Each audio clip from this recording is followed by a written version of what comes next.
자, 마카비 혁명에 의해 하스몬 왕조가 세워진 유대는 예루살렘 동남쪽에 있는 에돔 지역까지 정복하며 융성해집니다. 자, 제가요 지도를 잠깐 그려놨어요. 여기가 유대, 그쵸? 예루살렘이 여기쯤에 있습니다. 여기. 요쯤에 있어요. 그렇죠? 그 다음에 이 위에는 사마리아예요. 사마리아. 그 다음에 에돔이라는 나라가 요 밑에 있어요. 유대의 바로 밑에, 모압 밑에. 그쵸? 그리고 위에가, 여기가 모압, 여기가 암몬. 그 다음에 이제 뭐 다멕색 이렇게 올라갑니다. 나중에 여기가 갈릴리 지방이 되기도 합니다. 네, 예수님 시대에는 여기가 갈릴리 지방이 되죠. 그리고 여기가 유단 동편이라고 이름이 지어지죠. 자, 이렇게 지도를 보시면 돼요.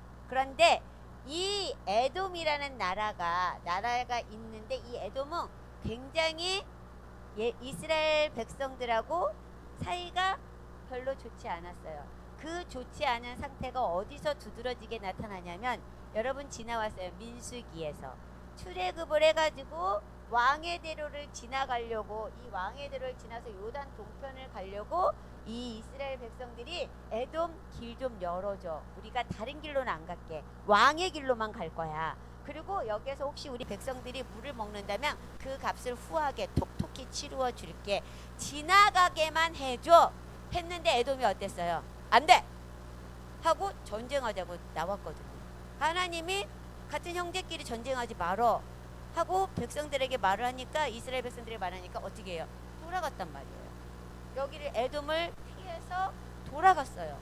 그런 걸 보면 이 에돔하고 이스라엘 백성들은 서로 그렇게 사이가 좋지 않았다는 게 깊게 볼이 있었다, 이런 거를 볼 수 있습니다. 자, 유대는요, 하스몬 왕조는 이 지역을 다스리기 위해 에돔을 이제 하스몬 왕조가 정복을 했단 말이에요. 그래서 이 에돔을 다스리기 위해서 총독을 두게 되는데, 원래 에돔에는 왕이 있었어요. 누구냐면 안티파스 1세예요. 이 안티파스 1세는 누구냐면 대헤롯, 예수님이 태어날 시대에 있던 헤롯의 할아버지였어요. 그러니까 유대가 자기네가 이 땅을 정복했지만 이곳에 왕이 있으니까, 그래 너희는 왕이 있으니까 그 왕을 총독이라는 이름으로 두고 그냥 계속 그가 다스리게 우리가 해줄게, 이렇게 된 거예요. 그래가지고 다스리고 있었는데, 로마의 폼페이우스가 BC 63년에 유대를 정복하게 되죠. 정복하게 되는데 이때 문제가 생겨요. 어떤 문제가 생기냐면, 이 에돔의 왕이 누구냐면 그때는 안티파터예요. 헤롯의 아버지, 이 사람이요, 이 유대 나라를 배반하고 폼페이우스를 도와가지고 예루살렘을 정복하는데 일조를 해요. 그러니까 유대 사람들이 좋아할까요? 안 좋아할까요? 안 좋아하죠. 너희 유대 에돔이야, 우리는 유대 나라고, 근데 너희 형제 나라가 어떻게 우리를 그렇게, 폼페이우스가 우리를 침략할 때 니네가 우리를 도와줬어야지 왜 로마를 도와줘 해가지고 좋아하지 않았어요. 이렇게 하스몬 왕조에게 조공을 바치던 헤롯 가문이 로마의 정세를 파악하고 하스몬 왕조를 배반하고 로마에 붙습니다. 유대인들은 이때부터 이중 지배를 받게 되는 거고요. 로마와 헤롯 가문의 지배를 받습니다. 유세푸스 유대 고대사에서는요, 이 전쟁으로 인해, 그 폼페이우스가 예루살렘을 침략하는 전쟁으로 인해 유대인이 12,000명이 죽었다고 기록하고 있더라고요. 그리고 나서 폼페이우스는 어떤 일을 하냐면, 이 하스몬 가면 유대가 다 정복한 나라, 에돔, 사마리아, 또 갈릴리, 뭐 데가폴리스, 이런 데를요, 자기네 맘대로 야 니네 이제 다 니네 나라로 돌아가, 너희 독립해 하고 원주민들에게 돌려주어요. 헤롯이 옥타비아누스를 찾아가 정치적 술수를 합니다. 옥타비아누스는 누구예요? 로마의 아우구스투스 일대 황제. 찾아가서 아첨을 막 해요. 막 돈도 많이 주고 아첨을 해서 어떻게 하냐면 나에게 유대의 왕권을 줘. 그러니까 처음에는 옥타비아누스가 그랬겠지요. 너 유대 사람 아니잖아. 너 에돔 사람이잖아. 그런데 왜 유대를 너한테 달라고 그래? 그러니까 막 돈도 많이 주고. 그래서요, 역사가들이 그러더라고요. 그 이 헤롯은 왕의 칭호를 받으려고 자기가 했던 그 모든 것들을 옥타비아누스에게 바쳤다. 굉장히 외교술이 좋지 않았을까? 이렇게 생각을 하고 말들을 합니다. 그러나 유대인들은 헤롯을 싫어합니다. 그는 율법도 무시하고 하나님도 두려워하지 않았고요. 그래서 헤롯은요, 자기를 싫어하는 유대인들에게 강경한 입장을 취하기도 하다가 회유책을 취하기도 하다가 이렇게 왔다 갔다 해요. 그런데 그 회유책의 한 해로 굉장한 큰 역사를 하나 이루어주죠. 뭐예요? 예루살렘 성전을 다시 쥐어주는 거예요. 여러분, 바벨론에서 돌아온 피난민들이 세운 성전은 어땠어요? 솔로몬 성전에 비해서 굉장히 초라했다 그랬어요. 여러분, 에스라서, 느헤미야서를 읽으면서 그거를 봤잖아요. 그 옛날에 있었던 사람들은 우리가 봤던 그 솔로몬의 대성전, 이걸 기억한다는 거예요. 지금 보니까 너무 초라해 그랬다는 거죠. 그래서 그렇게 초라한 성전을 사람들이 그렇게 썩 좋아하지 않았다는 걸 이 헤롯이 안 거예요. 헤롯이 머리가 좋은 거죠. 그래가지고 어떻게 굉장히 멋지고 아름다운 호화로운 성전을 지어줍니다. 그 성전이 무슨 성전이라고 그래요? 사람들이 헤롯 성전 이렇게 말합니다. 에돔의 피가 섞인 자신을 증오하는 유대인들에게 화해의 제스처를 한 거예요. 근데 엄청나게 큰 성전을 지어준 것이지요. 자, 이렇게 함과 동시에 헤롯은 옥타비아누스에게도 잘 보이기에 유대의 해변에 신생도시 가이사라를 지어 바칩니다. 가이사라는 어디냐면요, 여기가 갈멜산이에요. 여기 표적 나온 데가. 가이사라는 한 요쪽? 요 정도 돼요. 여기에다가요, 가이사, 로마의 황제. 가이사 그럼 로마의 황제잖아요. 그게 카이사르뿐만이 아니고 옥타비아누스도 황제를 칭할 때는 가이사 이렇게 말했거든요. 그에게 잘 보이기 위해서 여기다가 카이사르라는 도시를 세우는 거예요. 아주 멋진 항구 도시를 세워서 바칩니다. 헤롯은요, 황제가 된 옥타비아누스와도 친했지만 또한 그의 친구 아그리빠와도 굉장히 친했어요. 아그리빠는 누구냐면 카이사라가 양아들 옥타비아누스에게 붙여준 군사 친구. 옥타비아누스는요, 전쟁을 잘 못해요. 그러니까 그에게 이 아버지가 보기에 저에게는 군사가 필요해. 그럼 군사를 통솔할 수 있는 4사람을 붙여줘야지 해서 붙여준 게 누구냐면 아그리빠예요. 물론 그 아그리빠의 도움으로 안토니우스를 이기는 그러한 사건도 일어나게 되지요. 예. 그런데 헤롯은요, 어떤 사람이냐면 옥타비아누스의 견제 세력이었던 안토니우스와도 친했다는 거예요. 또 놀라운 것은요, 카이사르하고 친할 때는요, 폼페이우스하고도 친해요. 카이사르와 폼페이우스는 서로 이렇게 대결자였잖아요. 로마를 놓고. 근데 그 두 사람하고 다 친했어요. 그러니까 이 헤롯이요, 얼마나 사람들은 그래요. 그의 외교술도 뛰어나지만 그가 바친 재물이 얼마나 많았겠어요.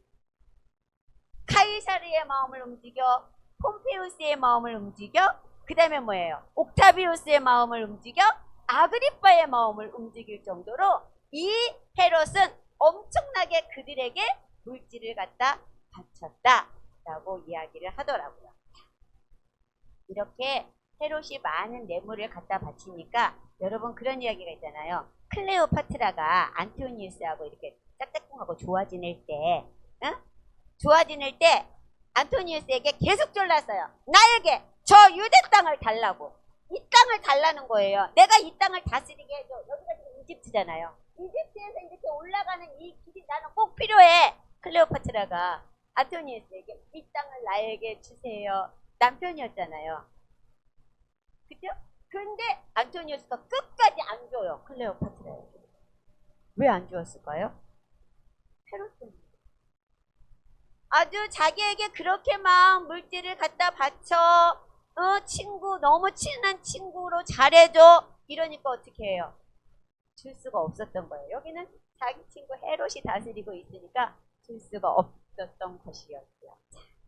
헤롯은 유대인들을 압박해서 얻은 막대한 부를 이용해 정치적인 친분을 만들고 자신이 얻고자 했던 것을 얻었어요. 그리고 그는 헤롯 땅을 신설하여 그의 왕가에 충성하도록 유도했어요.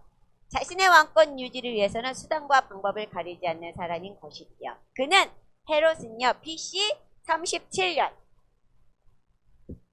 BC 37년에서 BC 4년까지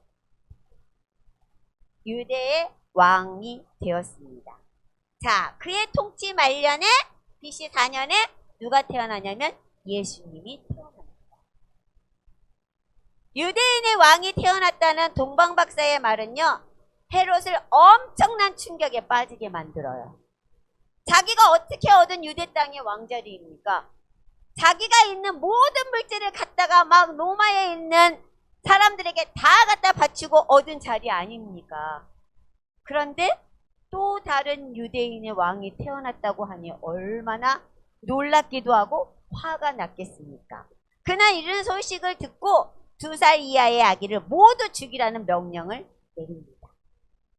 이렇게 자신이 얻은 유대의 왕의 자리를 지키려고 몸부림을 치던 헤롯도 천년만년 유대 나라의 왕 노릇을 할 것 같았던 헤롯도 예수님이 태어난 그 해 BC 4년에 죽습니다. 그래서 여러분요, 예수님이 언제 태어났을까? AD 1년에 태어났을지 않았을까? 이렇게 생각하는데요. 세계사의 역사가 증명해요. 헤롯이 죽던 해가 BC 4년 그 해. 그래서 예수님이 BC 4년에 태어나셨구나 라고 사람들이 알게 된 거지요. 자, 그리고 유대는 그의 세 아들에게 이제 분할됩니다. 헤롯이 죽고 유대의 세 아들들에게 분할돼요. 누구냐면 아켈라오, 안티파스, 빌립. 안티파스는 안디바라고 여러분이 보시면 돼요. 자, 아켈라오는요, 유대, 사마리아, 에돔까지 다스리는 왕이에요. 어쩌면 헤롯이 다스리던 나라 중에서 가장 많은 나라를 물려받았어요. 이게 누구예요? 아켈라오. 그래서 여러분 마태복음 2장 22절에 보면요, 아켈라오가 그의 아버지 헤롯을 이어 유대의 임금됨을 듣고 거기로 가기를 무서워하더니 꿈에 지시하심을 받아 갈릴리 지방으로 가더라. 그 다음에 두 번째 헤롯 안디바는요, 여러분 이제 예수님 시대에 헤롯 왕 하면 거의 이 안디바를 얘기한다고 보시면 돼요. 그가 다스린 곳은 갈릴리와 유단 동쪽 이렇게 보시면 돼요. 그 다음에 이제 세 번째 아들이 빌립이라는 아들, 헤롯 빌립이에요. 헤롯 빌립인데 이 사람은 어디냐면 갈릴리 북동부하고 여기 이제 위쪽. 그래서 이 헤롯 빌립이요, 나중에 가이사라 빌립보를 세우거든요. 가이사라 빌립보가 여기쯤에 있어요. 쭉 올라가서 갈릴리에서 쭉 올라가서 가이사라 빌립보를 세우는데 왜 가이사라 빌립보라고 했냐면 자기 아버지가 카이사라를 세웠잖아요. 그러니까 여기와 구별하기 위해서 여기도 가이사 황제에게 바치는 도시인데 누가 세웠냐? 빌립이라는 왕이 세웠다. 그래서 가이사라 빌립보 이렇게 자기 이름을 붙여가지고 나온 거예요. 여기서 마리암네 1세는요, 굉장히 이 헤롯 왕에게, 대헤롯 왕에게 중요한 사람이었어요. 헤롯 왕은 에돔 사람이었지 유대 사람이 아니었잖아요. 근데 유대 왕으로 있잖아요. 그러니까 이 헤롯 왕이 마리암네라는 여자 귀족을 취해요. 누구냐면 유대인이에요. 유대 귀족이에요. 그러니까 이 여자를 굉장히 사랑해요. 요세푸스를 제가 읽어봤어요. 자신이 옥타비아누스를 만나러 가는 거는 거의 죽음을 무릅쓰고 만나러 가는 거거든요. 그렇게 만나러 갈 때는 시종을 붙여서 마리암네를 감시하게 했어요. 그래서 혹시나 뭐라고 하냐면 내가 가서 저 로마에 가서 혹시 무슨 변을 당하거든 너는 지체 없이 마리암네를 죽여. 그러니까 왕이요, 왜요? 왜 왕비님을 죽이라고 하시는 겁니까? 나 외에 다른 남자에 가는 걸 나는 용서할 수가 없어. 이렇게 나와요. 그러니까 엄청 사랑했는데 결국은 헤롯에 의해서 마리암네가 죽어요. 네, 그리고 그 마리암네를 못 잊어서 병이 걸리고 말아요. 헤롯도. 그러니까 그런 이야기가 요세푸스에 써 있더라고요. 이렇게 헤롯은 자신이 에돔인이라는 것을 굉장히 뭐예요? 약간의 컴플렉스.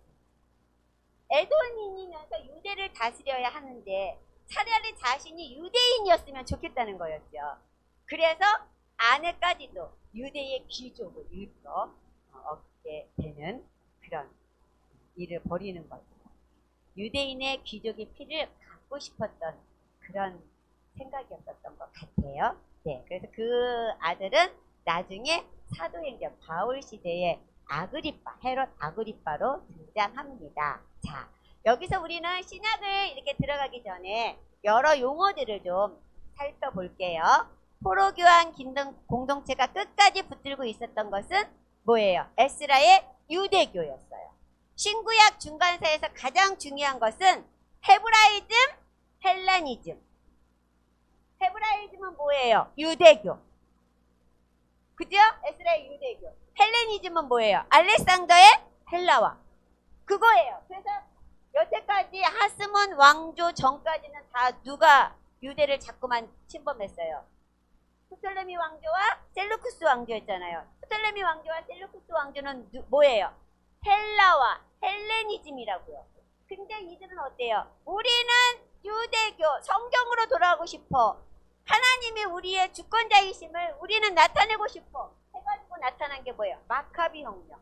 그래서 그들에게 또 이어지는 게 뭐예요? 하스몬 왕조. 그게 바로 유대의 신구약 중간사라는 겁니다. 자, 신구약 중간사는 다니엘의 예언이 진짜인가 아닌가를 확인하는 거라고 그랬어요. 다니엘이 예언한 것이 그대로 다 되고 있는 것을 우리는 보았어요. 세계사가 이어지면서 그 세계사 속에 하나님의 나라 유대 백성들이 어떤 형편에 처해 있는지도 우리는 알았어요. 아주 어려움을 많이 겪었잖아요. 성전이 회파되고 거기에서 돼지피를 잡아 제사 지내는, 그 다음에 하나님의 성전 앞에 제우스 신상이 세워지는 그러한 일을 유대는 겪게 되었잖아요. 그래도 유대는 어때요? 절대로 헤브라이즘, 유대인의 사상을 버릴 수 없었다는 겁니다. 모세의 율법을 고집하면서도 그 시대에 맞게 새로이 해석하여 연구한 사람들은 나타나는데요. 이들을 지난주에 얘기했죠. 하시딤. 이런 하시딤들 중에서 나중에 누가 나오는 줄 아십니까? 여러분, 사두개인과 바리새인 이 말 나오잖아요. 바로 바리새인이에요.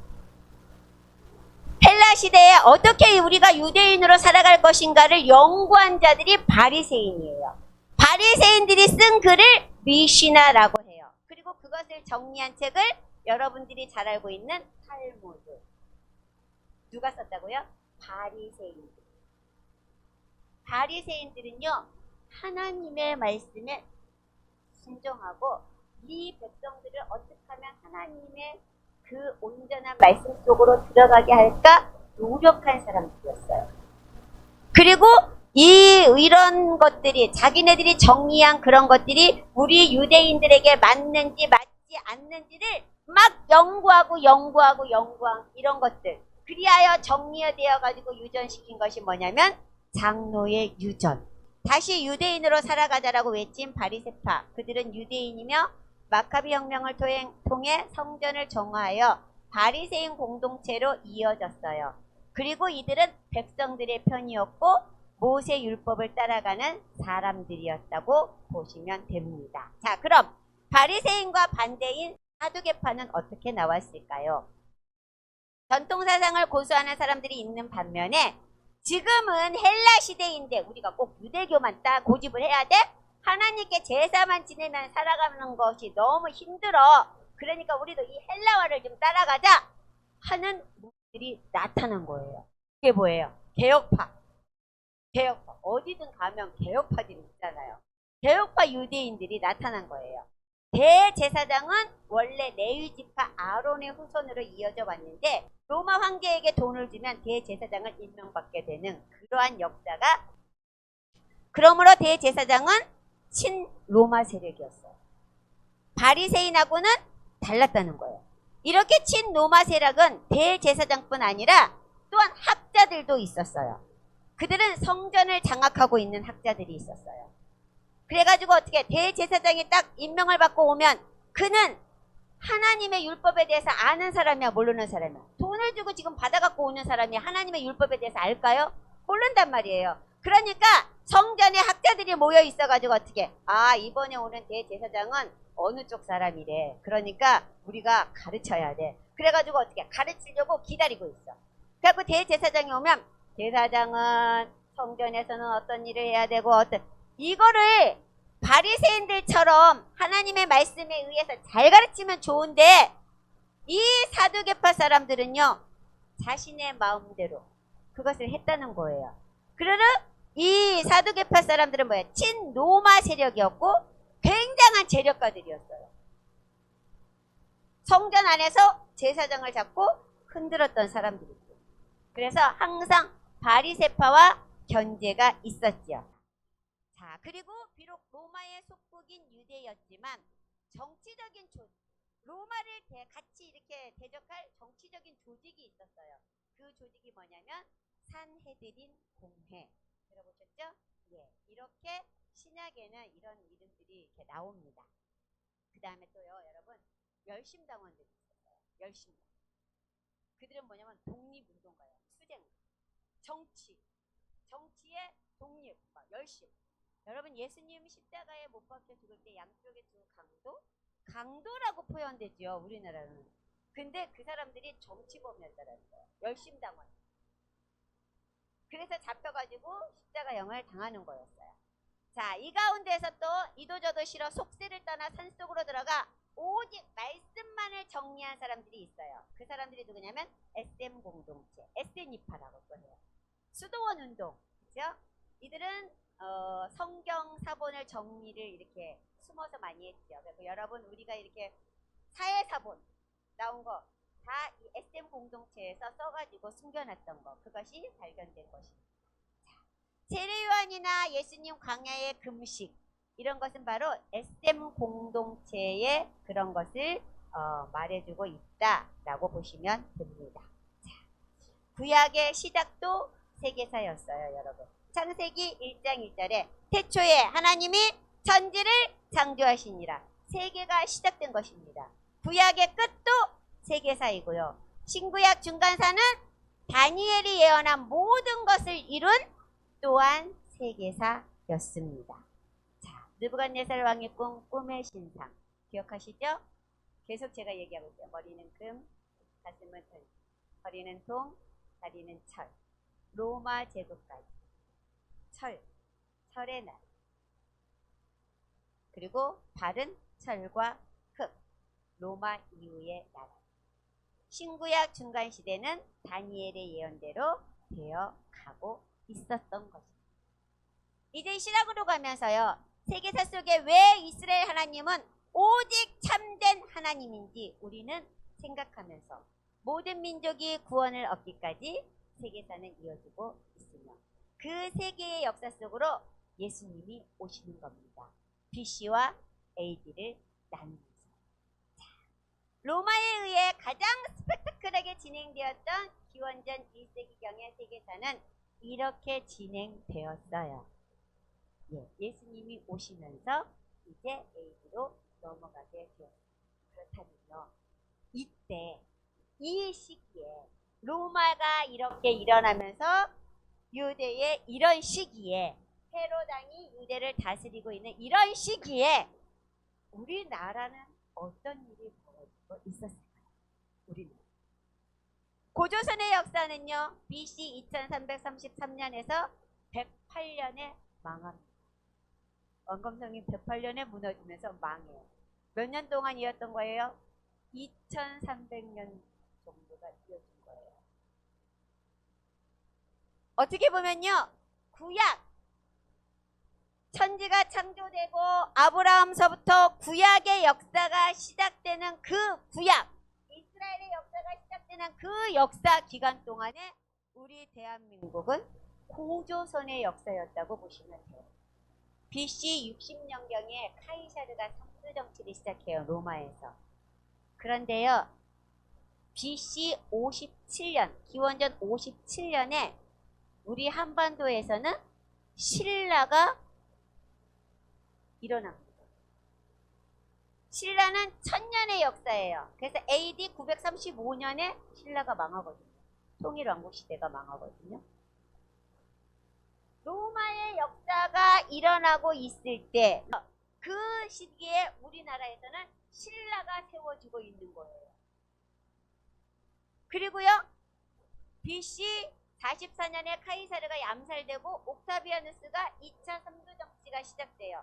그런데요, 고구려가요, BC 37년에 세워집니다. 고주몽. BC 27년에 옥타비아누스가 황제가 됩니다. 백제는 언제 세워지냐면 BC 18년. 로마의 옥타비아누스가 황제 칭호를 받고 나서도 한참 후에 10년 후에 소선호가 온조와 비료를 데리고 내려가서 뭐예요? 백제를 세워. 요 시기라는 거예요. 이 시기가 딱 맞는 게 뭐냐면 BC 37년에 고구려가 세워져요. 근데 헤롯 왕이 BC 37년에 유대의 왕이 되어요. 이게 대헤롯이라고 그러잖아요. 그리고 이 대헤롯이 예수님이 태어나는 해에 죽어요.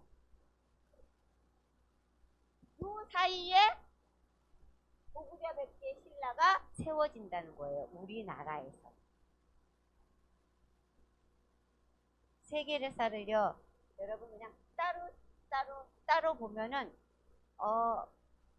헷갈릴 수 있어요. 그런데 이렇게 하나로 보면 이 시대는 우리나라의 이 시대구나. 그러니까 이제 예수님이 활동하는 시대는 뭐예요? 고구려 백제 신라가 융성해지는 시기예요. 30년 후에 예수님이 이제 활동을 하니까. 그렇게 보면 정말로 이 세계사는 하나님의 섭리 안에서 차츰차츰 한 나라가 이렇게 세워져 가고 어려움을 당하고 다시 세워져 가고, 로마가 융성해져서 세계를 지배하고, 유대 땅이 또 예수님 시대로 독립을 하게 되고, 또 우리 한반도는 삼국 시대가 도입을 하게 되고, 세계사는 계속 이어져 가고 있습니다. 누가 주장하시는 거예요? 하나님.